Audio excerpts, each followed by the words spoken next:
Bila saya pandang mereka, saya rasa kasihannya mereka.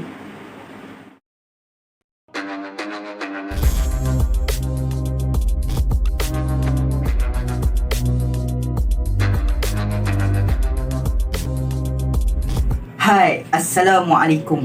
Hari ini saya ingin berkongsi cerita tentang pengalaman yang saya lalui yang menjadi iktibar bagi saya dan juga menjadi satu pengajaran untuk saya meneruskan kehidupan ini. Suatu hari dalam perjalanan pulang bersama dengan ayah saya, selepas urusan di suatu tempat dalam lingkungan 12:30 malam ketika itu. Jadi dalam perjalanan tu, saya cadang kepada ayah saya untuk pergi ke tempat, orang kata tempat yang cantik di waktu malam. Ayah saya jawab, boleh, kita pergi ke tempat yang istimewa. Jadi terbayang di fikiran saya yang tempat ni mesti cantik, tempat ni mesti indah. Ada lampu-lampu yang berkelipan, ada lampu-lampu yang mewarnai malam.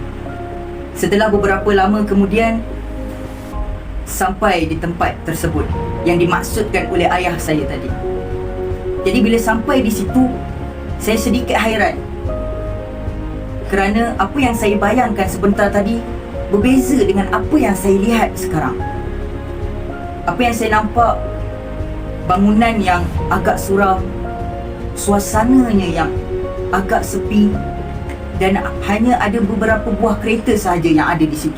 Jadi saya toleh ke kanan, saya toleh ke kiri, saya pandang ke depan. Tahu apa yang saya nampak? Saya nampak ada kanak-kanak yang sedang bermain berlari di malam hari, dalam keadaan sesetengah daripada mereka yang tidak mempunyai seliput. Saya nampak seorang ibu yang sedang menggendong anaknya, dalam keadaan ibunya sendiri dalam keadaan berpakaian lusuh. Dan saya juga nampak seorang lelaki yang sudah berumur tidur dalam keadaan beralaskan kotak sahaja. Bila saya pandang mereka, saya rasa kasihannya mereka. Yang membuatkan saya tersentuh dalam keadaan sebegitu, mereka mampu untuk senyum dan ketawa. Dalam keadaan sedemikian, mereka mampu untuk nyenyak dalam tiduran. Sedangkan kita berbeza dengan mereka. Tidur kita dengan beralaskan tilam yang empuk. Dan setelah itu, saya faham apa yang hendak disampaikan oleh ayah saya ketika itu adalah tentang erti syukur di dalam kehidupan.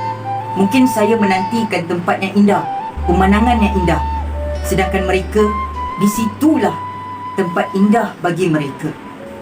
Hari ini, jikalau kita ingin melahirkan sifat syukur dalam diri, janganlah sesekali kita mendongak ke atas, melihat mereka yang berada di atas kita, melihat mereka yang kehidupan mereka lebih berkelebihan daripada kita.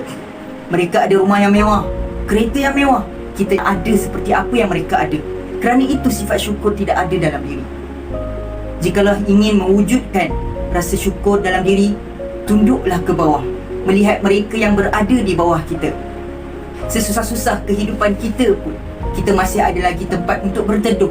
Sedangkan mereka tiada semua itu, hanya duduk menumpang di tempat orang.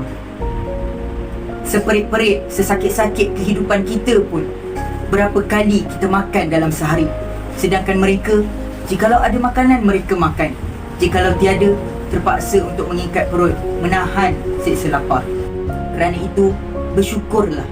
Dalam firman Allah Subhanahu Wa Taala dalam surah Ar-Rahman, ayat yang diulangi sebanyak 31 kali, Allah bertanya kepada umat manusia. Firman-Nya, A'udzubillahi minasyaitonirrajim, Bismillahirrahmanirrahim. Fabi'ayyi ala'i rabbikuma tukazziban. Sadaqallahul azim. Yang bermaksud, maka nikmat Tuhanmu yang manakah yang kamu dustakan? Ingatlah, hidup ini bukan satu pertandingan, tetapi sebuah perjalanan.